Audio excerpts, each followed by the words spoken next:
Hi all, എല്ലാവർക്കും നമസ്കാരം. ഞാൻ ശില്പ. ടൈപ്പിസ്റ്റ്, കോൺഫിഡൻഷ്യൽ അസിസ്റ്റന്റ്, അതുപോലെ തന്നെ സ്റ്റെനോഗ്രാഫർ, ഇങ്ങനെയുള്ള കുറേ പരീക്ഷകളുടെ എക്സാം തീയതി വന്നു. കൺഫർമേഷൻ കൊടുത്തു എല്ലാവരും. ഓഗസ്റ്റ് 11 വരെ നിങ്ങൾക്ക് കൺഫർമേഷൻ കൊടുക്കാം. അപ്പോൾ കൃത്യമായിട്ട് കൺഫർമേഷൻ കൊടുക്കുക. നിങ്ങൾ എത്ര എണ്ണത്തിന് അപ്ലൈ ചെയ്തിട്ടുണ്ടോ അത്രയും നമ്മുടെ പ്രൊഫൈലിൽ കൺഫർമേഷൻ കൊടുക്കാനുള്ള റിക്വസ്റ്റ് വന്ന് കിടക്കുന്നുണ്ടാവും. എല്ലാത്തിനും നിങ്ങൾ കൺഫർമേഷൻ കൊടുക്കണം. ഒരെണ്ണം മാത്രം കൊടുത്തിട്ട് കാര്യമില്ല. അല്ലെങ്കിൽ പലരും വിചാരിക്കുന്നത് എല്ലാ എക്സാം ഡേറ്റും ഒന്നായതുകൊണ്ട് എനിക്ക് ഏതെങ്കിലും ഒന്നേ എഴുതാൻ പറ്റുള്ളൂ, മറ്റത് കൺഫർമേഷൻ കൊടുത്തിട്ട് എഴുതിയില്ലെങ്കിൽ അങ്ങനെയൊക്കെ ചിന്തിക്കുന്നവരുണ്ട്. അപ്പൊ അങ്ങനെയല്ല, ഇതെല്ലാം കൂടി ഒറ്റ പരീക്ഷയാണ്. അപ്പൊ കാറ്റഗറി നമ്പർ സിലബസ് വന്നു, നിങ്ങൾ കണ്ടു കാണും. കാറ്റഗറി നമ്പർ 176, 177 ഇതൊക്കെ 2024 വിളിച്ചതാണേ. 178, 179, 456, 483, 546, 138, 247, 376, 434, 521, 522, 598, 655, 658, 701 ഇത്രയും 2024 വിളിച്ചതാണ്. ഇത്രയും എണ്ണത്തിനും അതുപോലെ തന്നെ 2025 വിളിച്ച 19/2025, 106, 107 ഈ 3 2025 വിളിച്ച ഈ 3 എണ്ണം ഇതെല്ലാം കൂടി ഒരുമിച്ച് ഒറ്റ എക്സാം ആണ്. അപ്പൊ ഇത്രയും അപ്ലൈ ചെയ്തവരുണ്ട് എങ്കിൽ നിങ്ങൾക്ക് ഇത്രയും കൺഫർമേഷൻ കൊടുക്കാൻ വന്ന് കിടക്കുന്നുണ്ടാവും. അപ്പൊ നിങ്ങളത് കൺഫർമേഷൻ കൊടുക്കുക. എന്നിട്ട് ഇതിന് വേറെ വേറെ ഓരോ കാറ്റഗറി നമ്പറിനും വേറെ വേറെ റാങ്ക് ലിസ്റ്റുകളായിരിക്കും ഉണ്ടായിരിക്കുക. ഓക്കെ, അപ്പൊ സിലബസ് നിങ്ങൾ കണ്ടു കാണും, വ്യത്യാസമൊന്നുമില്ല. മുൻകാലങ്ങളിൽ നടന്ന പരീക്ഷയുടെ പോലെ തന്നെ ജനറൽ നോളജ് 10 മാർക്കും, computer word processing 40, type writing 10, regional language Malayalam, Tamil or Kannada അത് 20 മാർക്ക്, ജനറൽ ഇംഗ്ലീഷ് 20 മാർക്ക്. വളരെ സിമ്പിൾ ആയിട്ടുള്ള ഒരു സിലബസ് ആണ്, മാറ്റങ്ങളൊന്നും തന്നെ ഇല്ല. അപ്പൊ കഴിഞ്ഞ പ്രാവശ്യമൊക്കെ LD ടൈപ്പിസ്റ്റ് വേരിയസ് ഒക്കെ എഴുതിയവരാണെന്നുണ്ടെങ്കിൽ നിങ്ങൾ അന്ന് പഠിച്ച അതേ കാര്യങ്ങൾ തന്നെയാണ് ഇവിടെയും പഠിക്കാനുള്ളത്. മാറ്റങ്ങളൊന്നും തന്നെ ഇല്ല. ഫാക്ട് അബൌട്ട് ഇന്ത്യ, അതിൽ തന്നെ ഇന്ത്യയുടെ ഫാക്ട്സ് പഠിച്ചു കഴിഞ്ഞാൽ പിന്നെ history, then 5 year plan. Fact about Kerala, പ്രധാനപ്പെട്ട ഫിസിക്കൽ ഫീച്ചേഴ്സും അതൊക്കെ കഴിഞ്ഞു കഴിഞ്ഞാൽ ഹിസ്റ്റോറിക്കൽ ഇമ്പോർട്ടൻസും റിനൈസൻസും. പിന്നെ ഇവിടെ എടുത്തു പറഞ്ഞിരിക്കുന്നതാണ് important events, movements and leaders. അതായത് റിനൈസൻസ് ലീഡേഴ്സിന്റെ പേരാണ് ഇവിടെ കൊടുത്തിരിക്കുന്നത്. ബ്രഹ്മാനന്ദ ശിവയോഗി, ചട്ടമ്പി സ്വാമി, ശ്രീനാരായണ ഗുരു, വാഗ്ബടാനന്ദൻ, തൈക്കാടയ്യ, അങ്ങനെയൊക്കെയുള്ള പ്രധാനപ്പെട്ട കുറച്ച് ലീഡേഴ്സിന്റെ പേരും കൊടുത്തിട്ടുണ്ട്. Then current affair. Then part 2 വരുന്നത് കമ്പ്യൂട്ടർ വേർഡ് പ്രോസസ്സിംഗ് ആണ്. അവിടെ ബേസിക് ഓഫ് കമ്പ്യൂട്ടർ ഉണ്ട്. MS ഓഫീസിൽ വേർഡ്, പവർ പോയിന്റ്, എക്സൽ 2007 ആണ് നമുക്ക് പഠിക്കാനുള്ളത്. അപ്പൊ അത് നല്ല രീതിയിൽ പഠിക്കുക. വളരെ ഡീറ്റെയിൽ ആയിട്ട് തന്നെ പറഞ്ഞിട്ടുണ്ട്. നിങ്ങൾ പ്രീവിയസ് ക്വസ്റ്റ്യൻ പേപ്പറുകൾ നമുക്ക് ഈ ഒരു ചാനലിൽ തന്നെ നമ്മൾ ഡിസ്കസ് ചെയ്യാം. അപ്പോൾ നമുക്ക് ഏതൊക്കെ ടൈപ്പ് ക്വസ്റ്റ്യൻസ് ആണ്, എങ്ങനെയൊക്കെയാണ് ചോദ്യങ്ങൾ വരിക എന്നുള്ളതൊക്കെ മനസ്സിലാക്കാൻ പറ്റും. അപ്പോൾ ഇവിടെ ഡീറ്റെയിൽ ആയിട്ട് തന്നെ പറഞ്ഞിട്ടുണ്ട് ഏതൊക്കെ ഭാഗങ്ങളാണ് MS ഓഫീസിന്റെ പഠിക്കണ്ടേ എന്നുള്ളത്. പിന്നെ ഇവിടെ വരുന്നത് ടൈപ്പ് റൈറ്റിംഗ് ആണ്. പാർട്ട് 3 വരുന്നത് ടൈപ്പ് റൈറ്റിംഗ് ആണ്. History, keys, parts, cleaning, ഇങ്ങനെയുള്ളത്.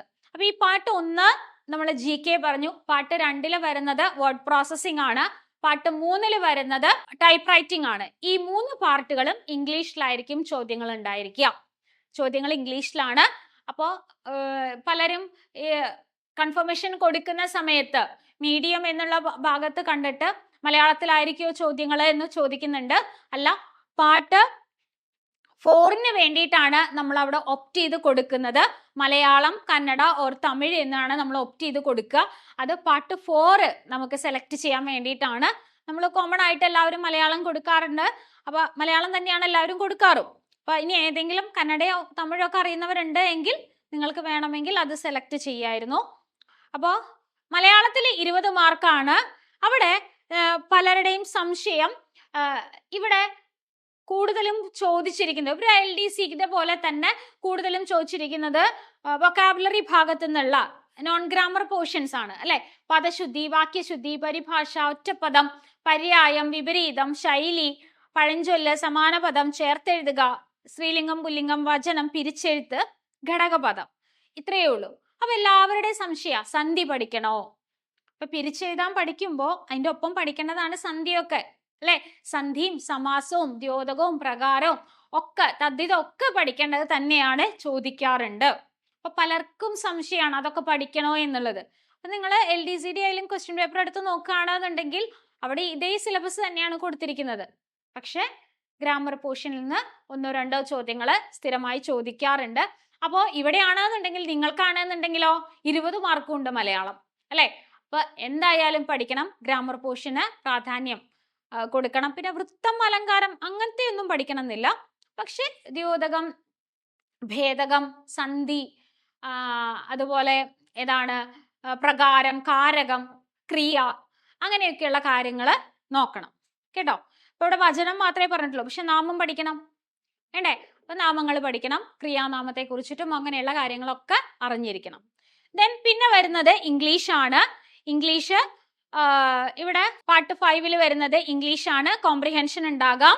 പിന്നെ എഡിറ്റിംഗ്, അവിടെ നിങ്ങൾ കുറച്ചും കൂടെ മറ്റ് LDC പോലുള്ള പരീക്ഷകൾക്ക് ഇല്ലാത്തൊരു ഭാഗമാണ് എഡിറ്റിംഗ്. അവിടെ ഏതൊക്കെയാണ് ക്യാപിറ്റലൈസ് ചെയ്യേണ്ടത്, അല്ലെങ്കിൽ പങ്ക്ച്വേഷൻ എങ്ങനെ കൊടുക്കണം, അങ്ങനെയുള്ള കാര്യങ്ങളൊക്കെ അവിടെ ചിലപ്പോൾ ഗ്രാമാറ്റിക്കൽ എഡിറ്റിങ്ങും അല്ലെങ്കിൽ എന്താണ് എറർ കറക്ഷനും ഒക്കെ വരാം. അതുകൊണ്ട് അത് നിങ്ങൾ ശ്രദ്ധിക്കണം. ആ ഒരു രീതിയിൽ തന്നെ അവിടെ പഠിക്കണം. പിന്നെ ഗ്രാമർ ഉണ്ട്, അതുപോലെ തന്നെ വൊക്കാബുലറി ഉണ്ട്. അവിടെ ഡീറ്റെയിൽ ആയിട്ട് സിലബസ് പറഞ്ഞിട്ടുണ്ട് ഇംഗ്ലീഷിന്റെ. ഇതൊക്കെയാണ് നമ്മൾ നോക്കാനുള്ളത്. വളരെ കോമൺ ആയിട്ടുള്ള ഒരു സിലബസ് തന്നെയാണ്. പലർക്കും ടെൻഷൻ ആയിരുന്നു മാത്സ് ഉണ്ടാവുമോ എന്നൊക്കെ ഉള്ളത്. അപ്പൊ അതൊക്കെ മനസ്സിലായില്ലേ? മാത്സ് ഒന്നുമില്ല. എല്ലാ എക്സാമുകൾക്കും ഇപ്പൊ ഞാൻ കാണിച്ച കാറ്റഗറി നമ്പറിലുള്ള എല്ലാ എക്സാമുകൾക്കും കൂടി ഒറ്റ എക്സാം ആണ്. അത് നിങ്ങൾ നിങ്ങളുടെ പ്രൊഫൈലിൽ നോക്കിക്കഴിഞ്ഞാൽ മനസ്സിലാവും. ഇതെല്ലാം കൂടി ഒറ്റ എക്സാം ആയിട്ടാണ് വിളിച്ചിരിക്കുന്നത്. എല്ലാത്തിനും കൂടി ഒറ്റ സിലബസ് ആണ്. അതുപോലെ തന്നെ ഒക്ടോബർ 22-നാണ് എക്സാം ഉള്ളത്. ടൈപ്പിസ്റ്റ് പരീക്ഷകൾക്ക് തയ്യാറെടുക്കുന്നവർക്കായിട്ട്, ടൈപ്പിസ്റ്റ് മാത്രമല്ല കോൺഫിഡൻഷ്യൽ അസിസ്റ്റന്റ് ആകാം, അല്ലെങ്കിൽ സ്റ്റെനോഗ്രാഫർ എക്സാമുകൾക്കൊക്കെ തയ്യാറെടുക്കുന്നവർക്കായിട്ട് പുതിയ ബാച്ച് നമ്മൾ ആരംഭിച്ചിട്ടുണ്ട്. എല്ലാവരും കുറച്ച് ലേറ്റ് ആയിട്ടായിരിക്കും എക്സാം എന്നൊക്കെ വിചാരിച്ച് ഒന്നിങ്ങനെ മടി പിടിച്ചിരിക്കുകയായിരുന്നു അല്ലെ.